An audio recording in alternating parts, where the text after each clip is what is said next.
ঋণখেলাপি হওয়ায় চট্টগ্রাম ৪ আসনের বিএনপির প্রার্থী আসলাম চৌধুরীর প্রার্থিতা বাতিল করেছে আপিল বিভাগ। ফলে সংসদ সদস্য হিসাবে শপথ নিতে পারবেন না তিনি। তবে নতুন করে নির্বাচন হলে আসলাম চৌধুরী অংশ নিতে পারবেন বলে জানিয়েছেন অ্যাটর্নি জেনারেল। প্রধান বিচারপতি জুবায়ের রহমান চৌধুরী নেতৃত্বাধীন ৪ বিচারপতির বেঞ্চ এই রায় দেন। জাতীয় সংসদ নির্বাচনের আগে আসলাম চৌধুরীর বিরুদ্ধে ঋণখেলাপির অভিযোগ এলে আপিল শুনানির শেষ দিন তার মনোনয়নপত্র অবৈধ ঘোষণা করে নির্বাচন কমিশন।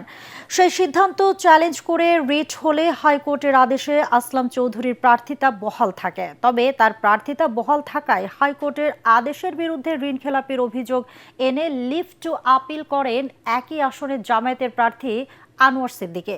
অন্যদিকে আসলাম চৌধুরীর প্রার্থিতা বহালের হাইকোর্টের আদেশের বিরুদ্ধে ব্যাংক এশিয়া একটি লিভ টু আপিল করে। যমুনা ব্যাংকও হাইকোর্টের আদেশের বিরুদ্ধে একটি আবেদন করে। এর ধারাবাহিকতায় শুনানি হয়। লিভ টু আপিল মঞ্জুর করে গত ৩রা ফেব্রুয়ারি আদেশ দেন আপিল বিভাগ। আদেশে বলা হয়, যদি আসলাম চৌধুরী নির্বাচনে প্রার্থী হিসাবে সফল হন তবে আপিলের চূড়ান্ত নিষ্পত্তি না হওয়া পর্যন্ত সংশ্লিষ্ট আসনের নির্বাচনের ফলাফল প্রকাশ স্থগিত থাকবে।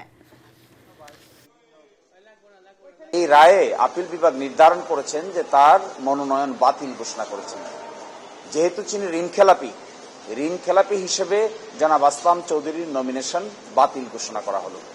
অর্থাৎ তিনি এই ইলেকশনে কোনো যোগ্যতম ক্যান্ডিডেট ছিলেন না, তিনি অযোগ্য ক্যান্ডিডেট ছিলেন। এই কারণে এই আসনে এখন কি হবে এই ব্যাপারটি আপিল বিভাগের পূর্ণাঙ্গ রায় প্রকাশিত হলে পরে আমরা সুনির্দিষ্ট দিক নির্দেশনা দেখতে পাবো।